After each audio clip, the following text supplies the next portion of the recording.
Dayo ka lang dito eh. Nagpapaandar ka na? Sa dinami-dami ng tao rito, kapatid ko pa tinalo mo? Tinanong mo ba sa kapatid mo kung anong pinagmulan? Hindi na importante yun. Nagkamali ka na sinagasaan. Sarge, pakiusap lang. Baka pwede nating pag-usapan to na maayos sa loob. Huwag kang makialam dito, Connie, ha? Alam ko ang ginagawa ko. Dapat lang na panagutin ko ang taong ito. Wala akong dapat panagutan. Umawat lang ako. Awat ba nakit ka? Ako nga ang pulis, hindi ko ginagawa yun eh. Pulis nga! Kaya gampanan mo pagka-pulis mo!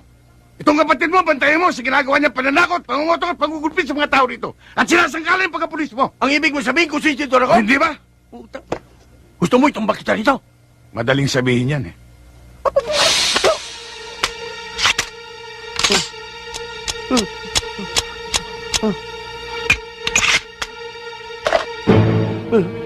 Hindi mo lang alam, Sarge.